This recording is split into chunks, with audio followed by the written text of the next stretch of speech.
Actually आमच्या ज्या काही शालेय समितीच्या अध्यक्ष आहेत त्यांनी आम्हाला एक मेसेज केला की शाळेत शिक्षक एकच आहे. त्या निमित्ताने त्यांनी एक विशेष सभा शाळेची आमची कमिटीची बोलवली होती. त्या निमित्ताने आम्ही सगळेजण 11 वाजता या ठिकाणी जमलो. त्यावेळेस आमच्या अशा निदर्शनास आलं की आमच्याकडं 15 पट आणि म्हणजे पट 15 आहे, 2 शिक्षक आहे आम्हाला माहित होतं. परंतु त्यातील एक जे आमचे आबागावारी मुख्याध्यापक आहेत यांना खामगाव या शाळेत त्याच्यावर कोणती मुदत नाही आणि त्यांना त्या ठिकाणी पाठवलं. त्याचा कोणता लेखी आदेश नाही, फक्त केंद्र प्रमुखांनी याच्यावर शेऱ्या पुस्तकात लिहिलंय फक्त की बाबा तुम्ही अशा अशा ठिकाणी कामासाठी जायचंय. त्याप्रमाणे ते कालपासून त्या शाळेवर हजर झाले. ते त्या शाळेत आजही हजर आहेत आणि या ठिकाणी ते एकच मॅडम खरं तर आहेत. 15 मुलं आहेत म्हणजे 4 वर्ग आहेत. आमचा मुद्दा असा आहे का त्या एक मॅडम 4 वर्गांना कसं शिकवू शकणार. आमची मुलं समितीचे अध्यक्ष कोण आहे तुमचे? दीपाली नेरकर मॅडम. काय कधीपासून हा प्रकार चालू आहे? त्यांना परवा दिवशीच ना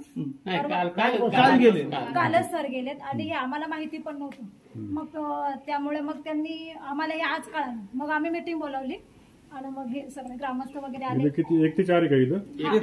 1 ते 4 पट. पटसंख्या किती? 15. आता सध्या त्यांना शिकवायला एकच शिक्षक आहे का? आमची जी मीटिंग झाली त्यावेळेस आम्ही केंद्र प्रमुखांना मॅडम थ्रू फोन केला. ते इथं आले. त्यांना आम्ही आमच्या सगळ्या सांगितलं की एक काम करा, एक तर शिक्षक द्या नाही तर शाळा बंद करा. आम्ही आमच्या मुलांचे सामूहिक त्या प्रोसिडिंग मध्येच आमची मागणी केलेली आहे का मुलांचे आमचे दाखले द्या, आम्ही इतरत्र शाळेत त्यांना घालू. त्यांनी नंतर संपर्क करून इतर शिक्षकांना आता तुम्ही याच्या पुढेच ते या ठिकाणी आलेले दुसरे शिक्षक गेले होते ते आलेत का? आले. परंतु आपल्या माध्यमातून मला हे सांगायचंय ही खामगाव कॉलनीची एकच शाळा नाही, अशा अनेक शाळा आहेत. नेमकं याच्यावर काय कुणाचं निर्बंध हेच कळत नाही. मागे तांब्याच्या ग्रामस्थांनी सुद्धा असंच एक आंदोलन केलं. त्या ठिकाणी एक मॅडम आहेत, त्या गेली 2 वर्ष तेजेवाडीला शाळेवर आहेत. पगार तांब्याच्या शाळेत घेतात, हजर तेजेवाडीच्या शाळेवर. मग याच्यावर नक्की निर्बंध कोणाचा किंवा वरद असतं कोणाचा हे पण काही कळत नाही. आणि शिक्षण एवढा सेन्सिटिव्ह विषय असताना हे चाललंय काय, याला कुठंतरी वाचा फुटली पाहिजे. जे शिक्षक गेले होते खानगावच्या शाळेत ते कोण आहेत? आपण कोणाच्या आदेशावर गेले ते? आपण आदेश दिला होता. काय कारण?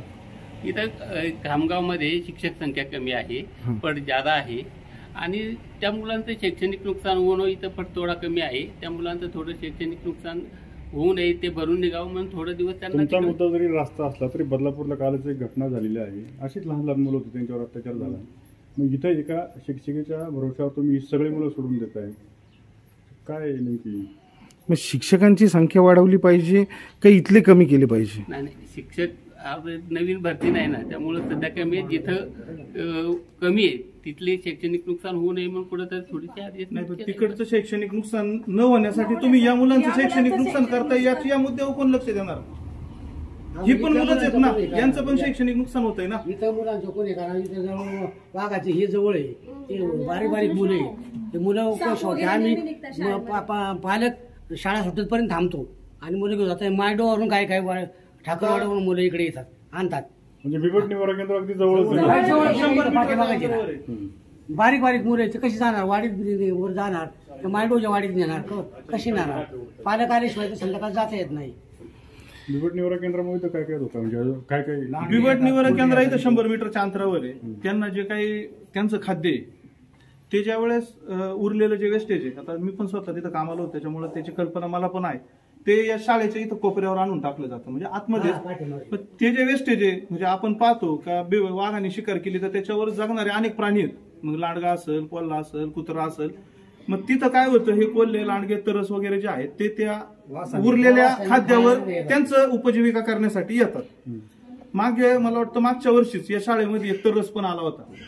वानर सुद्धा येतात. लहान लहान मुलं असतात.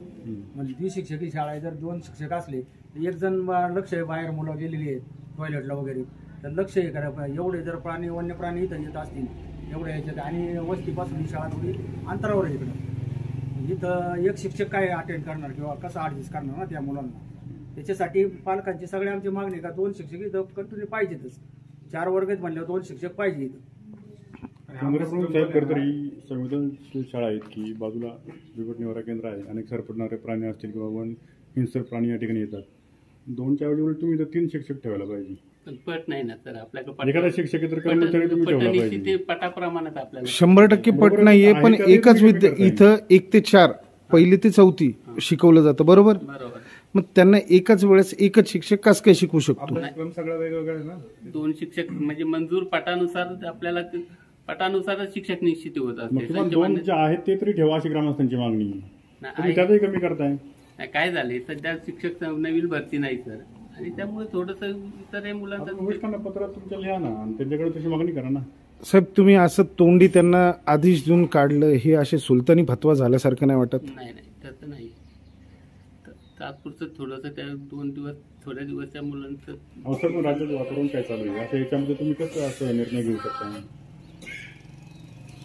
आपल्याला कोणी सांगितलंय का किंवा दबाव टाकतंय का की या शाळेतले इकडे हे करा? तसं नाही. साहेब, आपण हे जे कृत्य केलंय याच्यामुळेच पालकांचं म्हणणं सरकारी शाळेपेक्षा खाजगी शाळेकडे वळतंय, असं नाही वाटत? नाही. कसं काय नाही वाटत साहेब? आता संख्या त्याच्यामुळेच कमी होतीये ना. इथले विद्यार्थी बरेचसे खाजगी शाळेत गेलेले आहेत. खाजगी शाळेत नाही गेले तसे. साहेब, संख्या गावातली संख्या बघा आणि इथे येणाऱ्या विद्यार्थ्यांची संख्या बघा, की जर काही असं होतंय तर त्याचमुळे होतंय ना. शाळेची अवस्था बघा साहेब काय करून ठेवलेली आहे. नाही, ही शाळा जी आहे ना सर, ही पाटबंधारी जागा जी आहे ती पाटबंधारे विभागाच्या अंतर्गत येते, आणि त्यामुळे नवीन खोल्या बांधायला पाटबंधारे ही जागा हस्तांतर करत नाही.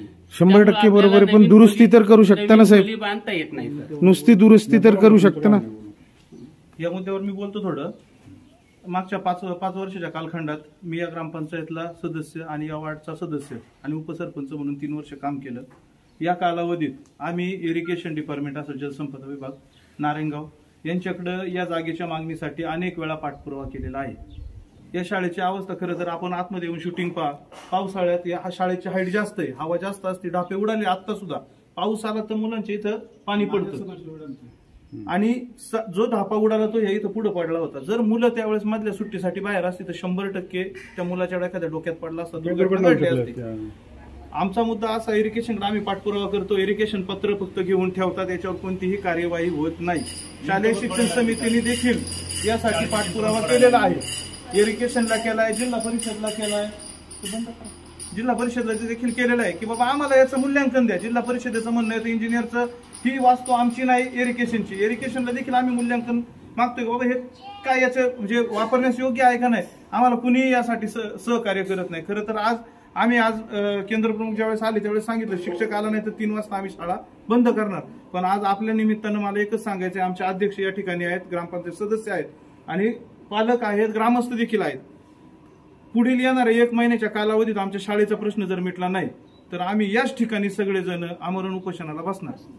कारण आम्ही आमची कामं केलेली आहेत, आम्ही आमच्यासाठी काहीच मागत नाही. ही जी मुलं शिकतात यांच्यासाठी आम्ही शाळा मागतोय, शाळेला जागा मागतोय.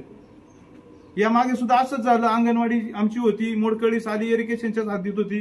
आम्ही ती अक्षरशः म्हणजे यांची एनओसी असताना बांधली, तक्रारी झाल्या, ती आज वास्तू उभी आहे, मुलं शिकतात. त्याच पद्धतीने याला सुद्धा आम्हाला एनओसी द्यावी.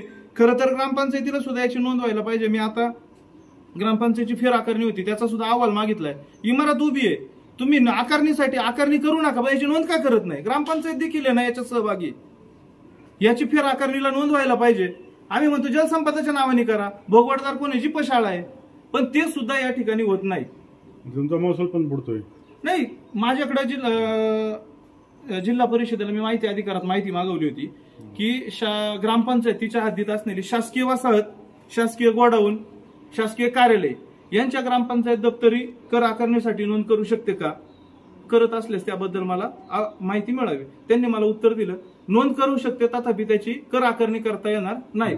असं उत्तर असताना देखील ग्रामपंचायत याची नोंद करत नाही, म्हणजे एकदम खेदाची गोष्ट आहे.